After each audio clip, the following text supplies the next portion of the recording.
الحمدللہ آج ہماری تلاوت کا آغاز 13ویں پارے کے دوسرے آسے سے۔ دوسرا آدھا حقیقی عقل مند، انما یتذکر اولو الالباب، عقل مند لوگ کون ہیں؟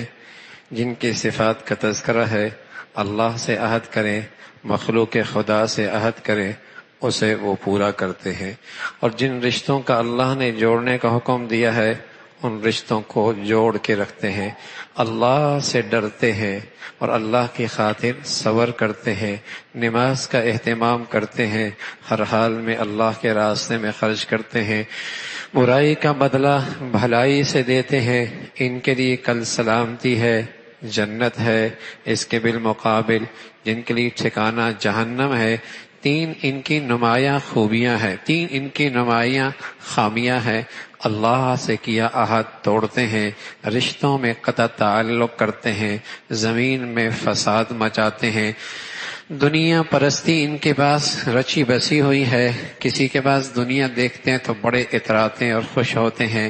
فرمایا یہ دنیا تو دنیا کا کھیل تماشا ہے، یہ تقسیم اللہ کی، کسی کو زیادہ دے کسی کو تھوڑا دے۔ ایمان والے کا دل تو اللہ کے ذکر سے خوش ہوتا ہے، ایمان والے کا دل تو اللہ کے یاد سے خوش ہوتا ہے۔ سبحان اللہ۔ بھائی یہ ایمان کی کسوٹی ہے، یہ ایمان کی کسوٹی ہے کہ اللہ کی یاد سے مزہ آنے لگ جائے۔ جیسے نوٹ گننے میں مزہ آتا ہے نا، بس اوقات نوٹ گننے میں مزہ آتا ہے، تجوری اور بھر گئی، کاروبار بہت ہو گیا، بڑا دل خوش ہوتا ہے۔ تو ہاں بھائی، ایمان والے کو اللہ کی یاد سے اللہ کی عبادت میں مزہ آتا ہے۔ ایک حدیث سنا دوں۔ ایک شخص آئے حضور علیہ السلام کی خدمت میں، کہنے لگے یا رسول اللہ میرے ایمان کا پتہ کیسے چلے گا؟ فرمایا اذا سرت کا حسنتوں کا وساءت کا سیئتوں کا فانت مومن، جب تجھے تیری نیکی تیرے دل میں خوشی پیدا کر دے اور تیرا گناہ تجھے بے چین اور پریشان کر دے، سمجھ لے تو ایمان والا ہے۔ جب تیری نیکی تجھے اندر خوشی پیدا کر دے، سبحان اللہ، اللہ نے اپنے در پہ بھلا لیا، سجدوں میں اپنے سامنے گرا دیا، زبان پہ اپنا قرآن جاری کر دیا، میرے نصیب کے میں اللہ کا نکلا ہوا کلام اپنے کانوں سے سن رہا ہوں، دل اندر ہی اندر خوش ہو رہا ہے، یہ ایمان کی علامت ہے۔ تو فرمایا بھائی ایمان والوں کی خوشی تو اللہ کی یاد میں ہے، اطمینان اسی میں ہے۔ فرمایا اپنے پیغمبر کو اللہ نے تسلی دی ہے کہ اگر پہاڑ سے، قرآن سے پہاڑ بھی چل جائیں اور مردے زندہ ہو کر ان سے گفتگو بھی کر لیں، یہ پھر بھی ماننے والے کوئی نہیں۔ انبیاء کے ساتھ یہ پرانا سلسلہ آزمائش کا رہا ہے کہ لوگوں نے ان کے ساتھ مذاق اور برتاؤ اچھا نہیں کیا، لیکن اللہ نے بتا دیا کہ یہ دنیا کا عذاب بھی چکھیں گے، سکون نہیں دوں گا، آخرت کا عذاب اس سے بڑا ہے، اور متقی اور پرہیزگار لوگوں کے لیے اللہ نے جنت رکھی ہے، بہتی نہریں ہیں، ہمیشہ کے پھل اور اچھے ہمیشہ کے سائے ہیں، اس کا تذکرہ۔ پھر ہر پیغمبر دنیا میں آیا وہ اپنے ساتھ بچے بچیوں کا سلسلہ رکھتا تھا، اس کی اہلیہ اس کے بچے ہوا کرتے تھے۔ آپ پر یہ اعتراض کہ آپ کے بچے بھی ہیں، آپ کے اہلیہ بھی ہیں اور آپ کی زندگی کی ضروریات بھی ہیں، اللہ نے جو بھی پیغمبر بھیجا ہے ان کے ساتھ سب زندگی کی ضروریات موجود تھی، اس کا تذکرہ۔ پھر سورہ ابراہیم ہے، اس کی ابتدا میں قرآن کا تذکرہ۔ قرآن اندھیروں سے نکال کر روشنی کی طرف لے جاتا ہے۔ بڑی بربادی ہے ان کے لیے جن کی زندگی میں دنیا آخرت سے زیادہ قابل ترجیح ہے، بڑی بربادی ہے ان کے لیے جن کی زندگی میں دنیا آخرت سے زیادہ قابل ترجیح ہے۔ یہ کافروں کی علامت ہے، مسلمان کی یہ شان نہیں ہے۔ اللہ ہر پیغمبر، ہر رسول جو امت میں بھیجتا ہے، قوم میں بھیجتا ہے، انہی کی زبان میں بھیجتا ہے تاکہ بات سمجھانے میں آسانی ہو۔ حضرت موسیٰ علیہ السلام نے اپنے قوم سے کہا کتنے اللہ کی نعمتیں ہیں تم پر، تمہیں اتنے بڑے دشمن سے اللہ نے نجات دی جو تمہارے مردوں کو قتل، بچوں کو ذبح کر دیا کرتا تھا اور عورتوں کو باندی بنا کر خدمت کے لیے رکھ لیا کرتا تھا، اللہ نے اس ظالم سے تمہیں نجات نصیب فرمائی ہے۔ پھر اللہ کی طرف سے ایک ضابطہ آیا ہے، نعمتوں کا دروازہ کھلانا ہے اور نعمتیں محفوظ کرنی ہیں تو عادت بنا لو اللہ کا شکر ادا کرنے کی۔ عادت بنا لو اللہ کا شکر بجا لانے کی۔ شکر ایسی عبادت ہے نعمتیں محفوظ بھی ہو جاتی ہیں، جو نہیں ہیں اللہ ان کے لیے بھی دروازہ کھول دیتا ہے۔ اور شکر کی حقیقت کیا ہے؟ شکر کیا ہے؟ زبان سے بھی شکر ہو، دل میں بھی ہو۔ نالائکیوں کے باوجود بھی اللہ نے دے دیا، دل یہ کہے میری نالائکیوں کے باوجود اللہ نے مجھے دے دیا، اور اس نعمت کو یوں استعمال کرے جیسے اس کا حق ہے، یہ اس نعمت کا حقیقی شکر ہے۔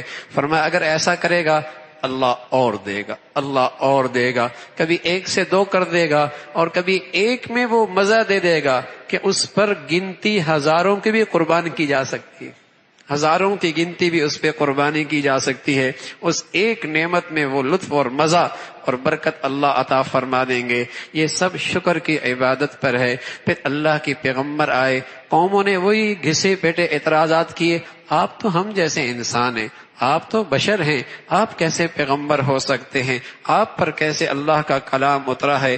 اللہ نے اپنے پیغمبر کو تسلی دی، رسولوں کے ساتھ یہ تکذیب کرتے رہے اور انہیں دھمکی بھی دیتے رہے کہ تمہیں اپنے ملک سے نکال دیں گے، لیکن ہم نے پھر انہیں ایسا نیست و نابود کیا کہ آج بھی ان کی عبرت کے نشان موجود ہیں۔ اور کل جہنم ہے، کل جہنم ہے، اور وہاں کا گرم پانی کا پینا ہے جو آنتوں کو بھی باہر نکال دے گا۔ پھر قیامت کا منظرنامہ ہے جب سب اللہ کے سامنے حاضر ہوں گے، اور وہاں شیطان بھی برات کا اعلان کر دے گا، کہے گا میں نے تو صرف رہنمائی کی تھی، باقی عمل تو تم نے خود کیا تھا، آج نہ میں بچ سکتا ہوں نہ تمہیں بچا سکتا ہوں۔ پھر اللہ کے نیک لوگوں کا تذکرہ اور ان کے لیے سلامتی سے استقبال۔ فرمایا کلمہ طیبہ اس مبارک درخت کی طرح ہیں جس کی جڑیں مضبوط ہوں اور جس کے پھل بہت میٹھے اور بہت شاندار ہوں۔ کلمہ طیب کی مثال ایسی ہے، اور کلمہ خبیثہ کی مثال جس کی زمین میں جڑیں کوئی نہ ہو، پھل بھی نہ لاتا ہو، اسی کا تذکرہ فرمایا۔ پھر اللہ کی بڑائی عظمت کا تذکرہ ہے۔ ابراہیم علیہ السلام کی دعائیں ہیں۔ ابراہیم علیہ السلام نے اللہ کا گھر بنایا اور وہاں اپنے بچوں کو وادی غیر ذی زر، اللہ کے حکم پر اپنی اہلی اور بچے کو وہاں چھوڑ کے آ گئے، اور ساتھ یہ کہا اے اللہ میں اپنے بچوں کو یہاں کیوں چھوڑ کے جا رہا ہوں؟ تاکہ تیری بندگی کریں اور تو ان کے لیے رزق کا بھی انتظام کر دے۔ سبحان اللہ، سعادت مند باپ وہی ہوتا ہے جو اپنی اولاد کے لیے سب سے پہلے ایمان اور دین کی فکر کرے۔ ہاں، اس کی معاشی ضروریات کا خیال رکھنا بھی سعادت کی بات ہے، لیکن پہلی ترجیح کیا ہے؟ اس کا ایمان اور دین ہے۔ اللہ کا پیغمبر بھی اپنی اولاد کے لیے جب فکر مند ہوا تو پہلے ان کی دینداری اور ان کی بندگی کا تذکرہ کیا، اے اللہ تاکہ یہ تیرے عبادت کرنے والے بن جائیں اور تو انہیں رزق بھی دے دے، اس کا تذکرہ فرمایا۔ ابراہیم علیہ السلام کی دعا کا انداز ہے، اے اللہ میری بخشش کر دے، سارے ایمان والوں کی بخشش کر دے، اے اللہ میری بخشش کر دے، میرے والدین کی بخشش کر دے۔ یہ انداز ہے جو پیغمبر نے اپنی دعاؤں سے ہمیں سکھایا ہے۔ پھر آخرت کا تذکرہ ہے اور آخرت کا منظرنامہ ہے۔ پھر سورہ حجر ہے اور 14ویں پارے کا آغاز ہے کہ کل کافر حسرت کریں گے جب ایمان کی قدر و قیمت دیکھیں گے، جب کل ایمان کی قدر و قیمت دیکھیں گے اور اہل ایمان کی عزت اور سعادت کے مناظر دیکھیں گے تو حسرت کریں گے اور مارے حسرت کے اپنے انگلیاں چبا لیں گے۔ قرآن کہتا ہے یود الذین کفروا لو کانوا مسلمین، ہائے کاش کہ ہم مسلمان ہوتے۔ ہمارے عزیزو، دنیا کی منڈیوں میں ڈالر پاؤنڈ کی کہانیاں ہیں، اور جس کے پاس یہ زیادہ ہو لوگ اس پہ رش کرتے ہیں، لوگ اس پہ رش کرتے ہیں۔ کل کی مارکیٹ اور منڈی میں ایمان کی قیمت نظر آئے گی، لوگ اس پہ رش کریں گے اور لوگ حسرت کریں گے کاش کہ یہ دولت ہمارے پاس بھی ہوتی۔ میرے عزیزو، بہت غیر معمولی دولت ہے، اللہ کرے ہم اسے بچا بچا بچا کر قبر تک لے جائے، اللہ کرے اس دولت کو بچا بچا کے قبر تک لے کے چلے جائے۔ پھر اللہ کے کلام کا تذکرہ ہے۔ پہلی آسمانی کتابیں قوموں کے سپرد ہو گئی، تم ہی پڑھو، تم ہی سنبھالو، لیکن قرآن اللہ نے اس کی حفاظت کی ذمہ داری خود لی ہے۔ اور اس کا منظر آپ دیکھتے ہیں، سبحان اللہ، آج ساری دنیا میں رمضان ہے اور قرآن کے حفاظت کے نقشے نظر آتے ہیں، آگے کھڑا ہوتا ہے، پیچھے کھڑا ہوتا ہے، معصوم سے بچے بھی غلطی جانے نہیں دیتے۔ یہ اللہ کے حفاظت کا ایک نظام ہے، سبحان اللہ۔ 30 پارے ہمارے ہاں چونکہ رواج ہے نا کہ ہر آدمی حافظ ہر جگہ ملتا ہے، جن لوگوں کے ہاں حفظ نہیں ہے ان بڑے حیران ہوتے، 30 پارے حفظ کی ہوئی ہیں اس معصوم سے بچے نے، اور تمام تر نزاکتوں اور حسن کے ساتھ، موٹا کیسے، باریک کیسے، کھینچنا کیسے، رکنا کیسے، تمام تر حسن کے ساتھ سینے میں محفوظ کرنا، یہ اللہ کی حفاظت کا انداز ہے۔ خوش نصیب ہیں وہ ماں باپ جن کے بچوں کو، سینوں کو اللہ نے اس کے لیے منتخب فرما لیا ہے۔ وہ اللہ کی فوج ہے، اللہ کی فوج ہیں جن کے ذریعے اللہ اپنے قرآن کی حفاظت کا یہ سارا نظام چلا رہا ہے۔ انا نحن نزلنا الذکر وانا لہ لحافظون، اللہ کہتے ہیں ہم ہیں اس قرآن کی حفاظت کرنے والے۔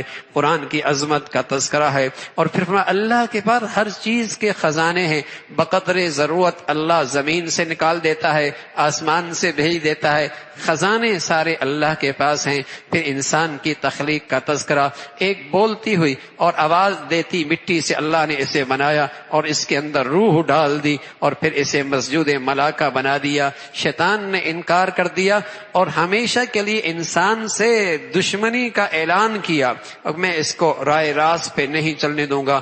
ہاں اللہ، جو تیرے مخلص بندے ہیں میرا داؤ ان پہ نہیں چلے گا، جو تیرے مخلص بندے ہیں میرا مکر و فریب کے سارے جال ان پہ نہیں چلیں گے۔ اس کا تذکرہ اہل جنت کا تذکرہ ہے، جنت میں جائیں گے وہاں حسد، کینہ، بغض کی ساری گندگیاں باہر ہی چھوڑ کے جنت میں داخل ہوں گے۔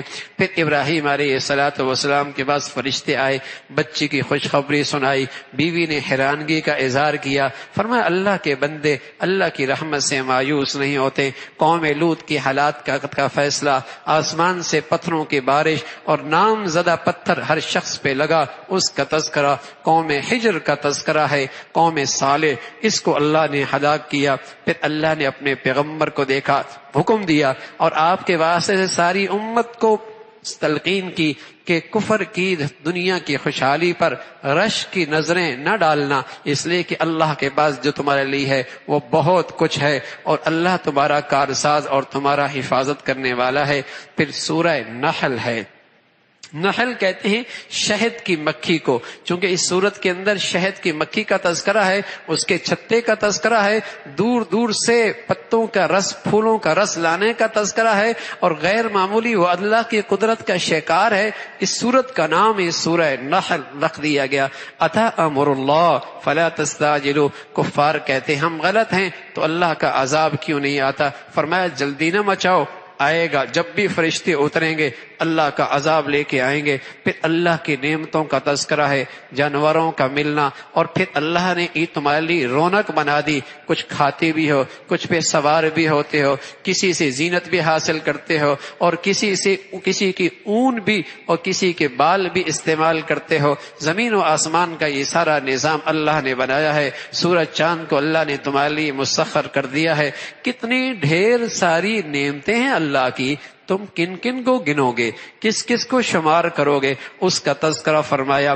پھر بتایا ظالموں کی جب روح نکلتی ہے تو ان پر اللہ کے فرشتے سختی کرتے ہیں، اور سختی کے ساتھ ان کی روح نکلتی ہے۔ اللہ کے نبی نے اس کا ایک نقشہ بتایا ہے کہ فرمایا باریک کپڑا اگر جھاڑی دار درخت پہ ڈال دیا جائے اور پھر اسے کھینچ لیا جائے تو کیسے تار تار ہو جاتا ہے، ایسی جب اللہ کے نافرمان کے روح نکلتی ہے اس کا جسم ایسی ٹوٹ جاتا ہے، اور اللہ کے فرشتے نیک لوگوں کی روح بڑے اچھے اور آرام سے نکالیں گے، اس کا تذکرہ فرمایا۔ پھر اللہ رب العزت نے اپنی بڑائی کا تذکرہ فرمایا، اپنی قدرت کا تذکرہ فرمایا، اور اللہ رب العزت نے ہر چیز کا نظام بنایا ہے۔ اور پھر فرمایا کفار کا مزاج ہے، کفار کا مزاج ہے، جب انہیں بچی کی خوشخبری مل جائے، بچی ہو گئی تو ان کے چہرے سیاہ ہو جاتے ہیں اور وہ بچی کا خوشخبری سننا نہیں چاہتے، انہیں بچیاں گوارا نہیں ہیں۔ اللہ نے ان کی مذمت فرمائی ہے اور ان کی چاہت ہوتی ہے ساری زندگی انہیں زندہ رکھ کر ذلت برداشت کریں یا اسے منو من مٹی کے اندر چھوڑ کے آ کر اس سے نجات حاصل کریں۔ یہ کافروں کا مزاج ہے، لیکن بدقسمتی سے آج مسلمان بھی بچیوں کے بارے میں کچھ ایسا ہی تصور کرنے لگا ہے، حالانکہ بیٹے اللہ کی نعمت ہے، بیٹیاں اللہ کی رحمت ہیں، اور میری نبی کی ساری بیٹیاں تھیں، اور میرے نبی نے خوشخبری سنائی ہے جس کی 3 بیٹیاں، پھر 2 بیٹیاں، کسی کی 1 بیٹی، اس کی تربیت صحیح کی اور اسے اچھے گھر میں رخصت کر دیا، وہ جنت میں کل میرے اتنے قریب ہوگا جیسے ہاتھ کی یہ 2 انگلیاں آپس میں قریب ہوتی۔ یہ بچی کی تربیت پر یہ اللہ کے نبی کی طرف سے انعام کی بشارت ہے۔ کافروں کا مزاج تھا، وہ بچیوں کا تذکرہ سن کے اور بچیوں کی خبر سن کے ان کے چہرے سیاہ ہو جاتے تھے، اس کی مذمت فرمائی۔ پھر اللہ کی قدرت کا تذکرہ ہے، اللہ کی قدرت نہیں دیکھتے کس طریقے سے اللہ تمہیں گائے سے، بھینس سے، بکری سے صاف شفاف دودھ پلاتا ہے، حالانکہ اندر کا نظام ہے، وہاں گوبر بھی ہے، خون بھی ہے۔ کیا اللہ کی قدرت کی مشینری لگی ہوئی ہے، نہ ذائقہ بدلتا ہے نہ رنگ بدلتا ہے، صاف ستھرا اللہ تمہیں دودھ پلاتا ہے، صاف ستھرا دودھ پلاتا ہے۔ تو بھائی اللہ آج بھی اپنی قدرت کے ساتھ ہے۔ کوئی اللہ کی طرف بڑھنا تو چاہے، اللہ معاشرے کی ساری گندگیوں سے اسے یوں ہی نکال کر صاف ستھرا کر دے گا۔ پھر اللہ نے اس مکھی کا تذکرہ فرمایا جو اللہ کی قدرت کا شکار ہے، وہ جاتی ہے ایک پودے پہ اور ایک پھول پر، وہاں سے رس نکالتی ہے، نشان بھی لگا دیتی ہے کہ کہیں دوسری مکھی آ کر اپنا وقت ضائع نہ کرے، لمبا سفر کر کے پھر اپنے چھتے پہ آتی ہے۔ چھتی پہ ایک سیکورٹی کا انتظام ہوتا ہے، پہلے چیک ہوتا ہے رس لے کے آئی ہے، کوئی زہریلی چیز تو نہیں لے کے آئی، اگر زہریلی چیز کے آئی وہیں اس کی گردن مروڑ دی جاتی ہے، اس کی سزا موت ہوا کرتی ہے۔ یہ پورا نظام، پھر اس چھتے کا ہر خانہ اپنے سائز کا قدرت کا شہکار ہوتا ہے۔ یہ ساری عقل و دانش، اور پھر کیا ہے اللہ نے اس کے اس رس میں کیا رکھ دیا؟ کیا رکھ دیا؟ شفا رکھ دیا۔ سبحان اللہ۔ بکری کھائے تو اس کے اندر سے دودھ پیدا ہو، اور مکھی کھائے تو اس کے اندر سے شہد پیدا ہو۔ یہ کون سا نظام ہے؟ اور کیڑا کھائے تو اس کے اندر سے ریشم پیدا ہو۔ یہ کس کا اندر نے یہ چھوٹے چھوٹے کیڑوں میں چھوٹے اللہ نے اپنی مخلوق میں کون سی مشینری فٹ کر دی ہے کہ چیز ایک کھائیں اور باہر ہر ایک چیز مختلف نکالے؟ تو یہ اللہ کی قدرت کا شکار ہے، اللہ کی قدرت کا نظام ہے، اسی کا تذکرہ فرمایا۔ اور پھر اللہ رب العزت نے فرمایا کل قیامت کا ایک منظرنامہ ہے، جب تمہیں اٹھائے جاؤ گے ہر ایک سے پوچھو گی، اور ہر نبی اپنی قوم پر گواہ ہوگا کہ میں نے اپنا پیغام پہنچا دیا، اور محمد الرسول اللہ سب پر گواہ بنائے جائیں گے۔ اللہ کا کلام ہے جس میں اللہ نے ہر چیز کھول کے بیان کر رکھی ہے۔ اللہ بھی عمل کی توفیق نصیب فرما دی۔